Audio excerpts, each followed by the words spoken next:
Director of WestTech Technologies, with an absolute armload of experience under his belt in relation to the IT industry.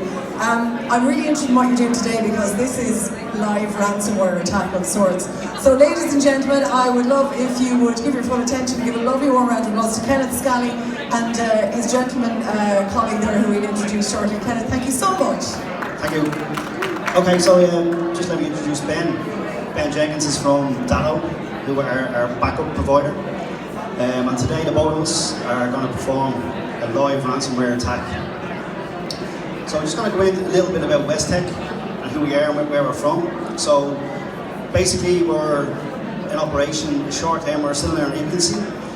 However, we do cater for the small business and only small business, you know. So like, given this is an SMB Expo, please come into the stand around about 10 and 11 and we will be able to offer you some services, and those services do include the likes of a backup, email filtering, email security, the likes of even digital signage, payment systems. So given that we're in the SMB sector, we do have a lot of avenues that we can work with. Now today, we have decided to do a ransomware attack, and what I'm going to do is I'm going to hand over to Ben, and Ben is going to talk about that now. So hopefully everyone can hear me.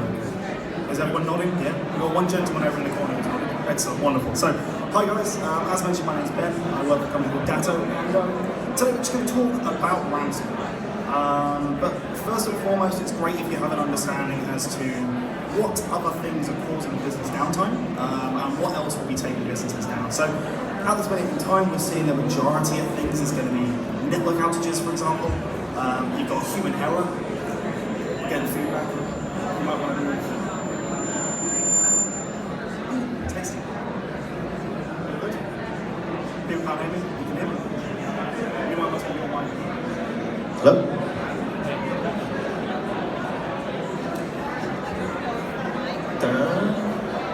Better?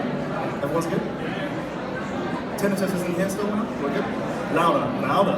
Okay, awesome, we'll go louder. So, what are we seeing at this minute in time? Network outages are the #1 issue that small medium businesses are finding that is bringing obviously business down and causing downtime inside of those. Human error is still something that we're getting nowadays. Human error is obviously something that there is little we can do to stop that outside of education, for example, training our end users on, hey, maybe think before you double click that file, don't delete it, for example. But then the thing that we're going to be talking about today is ransomware and malware in general. Ransomware and malware are causing about 23% worth of downtime every single year. So it is an incredible amount of downtime that we're seeing, and that's why we focus on it quite a bit. Now, if you get hit with ransomware, you may think that the #1 thing you need to do is get back up and running as quickly as possible because you know, it's only going to be the loss of business since your last backup you've taken, which is going to be the reason you're going to lose some money. But there are multiple other factors to take into account. So for example, in the hours after the attack, you need to take into account the fact of lost employee productivity. You know, if ransomware has encrypted all of your data, your employees can't do a thing, they're going to go around to the pub, maybe have a Guinness, you know, chill out, have a nice little meal, and that's going to more than likely be the route they want to go down. There's not much they can do. You also can't process any customer orders. So there's going to be a loss of revenue there, even if it's just short term, as well as then a loss of new business. And that actually all links into our next piece, which is the days, the weeks, and the months afterwards, after ransomware is hit. Just recovering from ransomware, what that will, that's great if you can get up and running as quickly as possible, but there is still going to be inherent issues down the line. And the biggest one that we see is either the financial cost of recovery, and that's something that we'll talk about with downtime in a second. But the one that I see really is the largest is the damaged trust and market reputation. You know, if your competitor is able to continue working while you have been hit with ransomware, then obviously the customer is going to go ahead and use your competitor. And that's to stop them down the line from saying that, hey, why don't we continue using them because their solution was up and running, we know that our data is going to be safe with them.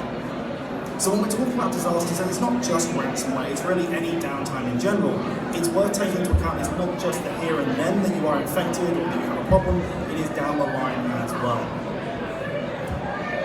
Just while we have you on that as well, is like, we've done a study, right, and it's like, what is at stake? So when we looked at the average cost of downtime, with small businesses, it worked out like €7,000 per hour. Now, anybody that's in business will know that, okay, that's a lot of money, and how do we calculate that? Obviously, we take a lot of different businesses and what they're worth and what they do, and we get that number. However, we've done another study where we found that 500 million was the number that cost businesses over the past 18 months for downtime. So it's a lot at stake. And these are small businesses, because we don't really hear about the small businesses when they're affected. No one really hears about them in the news. They're not like the Tesco's or TalkTalks or any of these big enterprise businesses. No one hears about it. And it goes under the radar, but no one actually realises how much it's actually costing them and what it's costing them. So today, we're actually going to do a ransomware attack. Before that, I'm going to touch on business continuity and backup. Perfect. So, show of hands here. Who uses backup at this moment in time, or who has a backup of their data? I'm hoping it's quite a few people here. Okay, so what's your name? Vivian. When's the last time you backed up? Every week. Okay. What backup provider do you use? Off the top of my head, I can't remember right now. Okay, you need to come talk to us down here, Vivian. Yeah, well, just to cover, we have backup and business continuity, and let me explain the difference between the two of them. Backup is what Vivian does. Vivian backs up every week, and he has a backup of his data, and if anything, so let's say Vivian backs up on a Friday, and he has, let's say, a disaster on the Thursday after, he's going to lose all of his data from the Friday all the way up to the Thursday. Now, I don't know what business Vivian's in, but I know if you're dealing with data on a daily basis and you're adding to your data on a daily basis, you're going to be left with a big time lapse there where the data is missing, you know? So then, with that, we do have the likes of business continuity, where we can say, like Amazon. Who here has been on Amazon where you go on and you're buying whatever it may be, and you're putting in your credit card number? If Amazon server goes down, you're not even going to know. You're still going to be able to put that credit card number in, and no one's going to know. So that's where the continuity comes in. But what we're going to show you today is the recovery time objective and recovery point objective. And the two of these are crucial when you're backing up. And the guys in Datto are going to explain a little bit more about how this works, and we're actually going to show live how we do a backup, ransomware attack it, and then we're going to bring it back from the backup that we just made. And I'll hand it over to Ben. Perfect. So, just very quickly talking about the recovery point and the recovery time objective. So, there's two terms we use: RPO and RTO. RPO, recovery point objective, is essentially the amount of data that you guys are happy with using. Okay, so, and that actually directly correlates with how often you're going to be taking backups. So if you're taking backups every 4 hours, that means that at minimum you're happy to lose, let's say, under 4 hours worth of data. Yep. And then you've got the recovery time objective. The recovery time objective is pretty simple. It's how quickly you can get back up and running in the event of a disaster. And then that will depend on the different solution that you decide to go with in terms of getting a kind of disaster recovery solution in there. Everyone's on board so far, yeah? Wonderful. Right, so let's go ahead and let's actually show you a disaster demo. Let's infect a server with ransomware. So, Kenneth, if you can stall for me, I don't know, dance, if you're a fan of dance, while I just change this over very quickly. I'm not singing a song now. But what we're going to do is to show you guys that this is 100% live. We're going to take a picture of the audience, and we're going to take a picture of everyone around. So, we're going to take a selfie.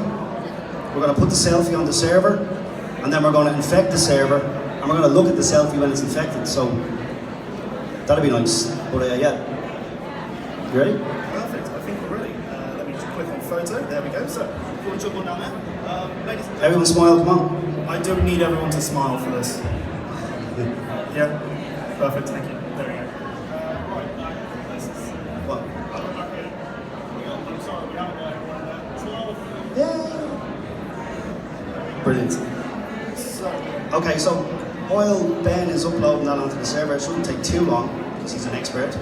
But yeah, so another question that did come across earlier on was, how many people use Office 365 here? or use Office 365? Show of hands. Okay. How many people back up their Office 365? Okay. Well, that's that question answered then. Okay. Do you use Datto for your backup of Office 365? No. Okay. But that's just giving you a flavour. We do offer that SaaS backup where we've spoken to customers before where they don't back up Office 365. They're under the impression that, oh yeah, because Office 365 has some continuity in place, that everything's going to be fine. It's not. We need to have SaaS backup for that as well. Excellent. So we've uploaded our photo onto the server. As you can see, it is there now. So that's just stored in here. And what we're going to do is we're going to go straight over into our Datto Cirrus appliance. Now, Datto Cirrus is our backup and business continuity appliance. If you remember, we spoke about it earlier. Business continuity is about keeping your systems up and running 24/7. So on my Cirrus appliance, I'm going to go to my Protect tab. And then from here, I'm just going to scroll down a little bit, and I'm actually going to force a backup. Now, the reason I'm forcing this backup is because using the Datto solution, we can take a backup every hour, half an hour, 15 minutes, 10 minutes, or 5 minutes. So that's going to mean that my RPO, remember we spoke about this earlier, is going to be down to every 5 minutes for my most essential servers. Okay? At most, I will lose 5 minutes worth of data. Now, pretend I didn't click that. We're going to use our imagination today. We'll pretend that it's set to 5-minute backups. And while that's taking the backup, I'm going to ask one more question. Just a quick show of hands. Does anyone here test their backups every day? I would hope Kenneth does. And okay, awesome. So we've got one gentleman in the audience who tests backups. Now, testing of backups is essential. We need to make sure that we have got our backups so that they can run successfully in the event of disaster. Just taking a backup doesn't prove to you that you are going to be able to get back up and running. It proves to you that you've got a copy of your data somewhere. Well, that's pretty much as far as it goes. So built into the Datto solution, we can do automated backup testing as well. So we can see here that my backup from this morning at 8 AM is able to virtualize on my Datto solution. I can see here very, very clearly that in the event of a disaster, if my server does go down, I can get back up and running using the Datto solution right there. Wonderful. So we can see the backup has now successfully completed, which is great. We're going to jump straight back over to our server, and for today, we're going to be Jill from Finance. Jill from Finance has just logged into the server, gone on her file server, and she has double-clicked on a file. This file is her payroll tool. It looks pretty simple to her. She needs to activate Office. Let's hope no one from Microsoft's here today. But this is pretty much just nice and simple. What we actually have, though, built into the back end of this file is true ransomware. Ransomware is now going through and encrypting all of my non-essential files, which is essentially my Word documents, my PDFs, pictures, anything that I've got that isn't needed for this machine to boot up successfully. We can see as well that my scan has been renamed to a .ecc. So what does that actually mean? Well, one of the first things that you guys will see if there is ransomware on a server is it will actually change file extensions. So we'll rename them to a .ecc, .rocky, .ransom. There's literally hundreds of thousands of different ones that we use. So it's a nice easy way to be able to spot if ransomware is on the machine. Secondly, and I would argue the easiest way to be able to spot if ransomware is on the machine, is this huge red box. So I'm going to shrink that, there we are. I can see here quite clearly that my personal files have been encrypted. They've actually been encrypted with something called an RSA 2048-bit key. Now that sounds like a lot of gibberish. Very simply, it means it will take me 6.4 quadrillion years to encrypt every single password information. I don't have that long. I don't know many people who do. I'm a very impatient man, and 6.4 quadrillion years is a very, very long time. So I need to get my data back as quickly as possible. Well, I can pay them. I can pay them via Bitcoin. You can see I've got a beautiful Bitcoin address there, but how do I access this? Well, I need to download the Tor browser, which is going to be a bit of a pain. I need to figure out what wallet they want this money into. It all sounds very technical and very confusing. But they're making it a lot easier for me because they've actually changed my background as well. And they've given me instructions on how I can actually pay them to be able to get my data back. You could say these guys are trying to be as helpful as they can. And then finally, just to really push me to be able to get this data back and to pay them as quickly as possible, I can see here that my private key will be destroyed in 3 days. What that means is that if I do not pay up within 3 days, they will delete the decryption key. So even if I pay them, I cannot get my data back. There are thousands of strains of ransomware out there, all doing things like this. The most recent that we're seeing will actually delete a random file every 6 hours. Often with ransomware, you only have 1 or 2 files you need. You know, a database, an email, for example. There's only a couple of things you actually want. And if it does delete that 1 file, even if you pay, you're not getting that data back. And that is really why you need a backup solution. We'll touch on that in a second. Now, one final thing for you guys to take away from this page very quickly. If you do get ransomware, key thing, not all ransomware is true ransomware. A lot of ransomware is actually faked. It doesn't actually, it's not real ransomware, it won't actually encrypt things. And you can tell that pretty simply. Jump onto the machine and rename the file. What you can then do is take out that extension that it's been in. So we're just reverting it back to the file type that it was beforehand. I can see the thumbnail is actually showing like a normal Windows photo would, so that's pretty good. And I can click on it, and I can see my data is not actually there. This is real ransomware that we've got here. It has encrypted, it has scrambled all of my data. But luckily, I'm back in the data. So I'm now going to go ahead and jump straight onto my data solution again. From here, I'm going to go to my restore button. And right under restore, I've got a list of my servers on the left-hand side. What I can then do is select my server, which is my crypto machine just here, and I can go ahead and I can choose a recovery type. Built into the data solution on-premise, there are 9 different ways to be able to do research. Just on this page, we actually have 25 different recovery types built into the whole kind of data ecosystem as well. So, we're going to choose local virtualization. Local virtualization, very simply, will allow me to be able to spin up my server from a backup I have taken on the hypervisor that's built into the data appliance that you have installed on the site. Very simply, it brings your server back to how it looked before ransomware had hit. So I've selected local virtualization. I can then go ahead and choose my recovery points. Now the recovery point are the backups, which again determines your RPO. So I know I'm back in about 5 minutes roughly, so I've selected my most recent backup, and I've now gone ahead and clicked the Start and Restore button. From there, on the left-hand side, I can choose the RAM and the cores, the processing power, how fast do I want this to run. I can also change the networking options, should I want to as well. Bridge tweet 0, bridge tweet 1, file private subnet, really set this machine up to however it was when it was on the local site. Getting it back up and running so that I am no longer suffering that downtime. Now you will have noticed that I was doing a couple of things while I spoke about that. I clicked the button, yeah.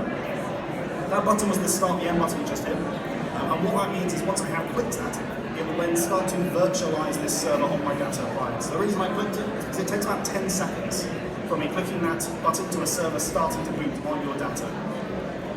From there, we can see a screenshot has popped up. We can click on this screenshot, it's going to load up, and we can see that our server is currently booting through into Windows. It's just doing the getting devices ready and booting up, as you would normally see when it comes to your normal Windows machines. From here, we can see that we're already at the logon screen for my server. And I can scroll right to the top. I can click on Control or Delete, and it will send that command straight through to the server. And then when the internet catches up, I can then go ahead and I can log in. From here, what we should then be able to see is our data has been recovered. We have recovered our server back to just before ransomware had hit. We can double check that by just jumping into my OneDrive folder just here, loading at OneDrive, going into my documents, and then finally we have got our photo back if I click to the right file. There we go. Wonderful. So in a matter of minutes we had a file that was created, saved onto a server, backed up, ransomware. We couldn't access that data anymore. And we are now back up and running as a business and we can access this data again. And that really is the power of data, how quickly we can eliminate downtime. And we've done it literally in 5 minutes, you know, which is really amazing, you know. One thing to add to that as well is that, like, did you notice how fast the ransomware was going and encrypting those files? It was just instantaneous. So if you can imagine, if you have a business where you've tons of data, it can go in there and it can just like basically destroy them instantly, you know. One thing that we are doing today is, courtesy of Dado as well, is that we're giving out a disaster recovery health check. It's totally free. It's worth €500, and if you just email healthcheck@WestTech.ie, what we'll do is we'll follow up with you guys, and we can go in and we can actually see what kind of disaster recovery process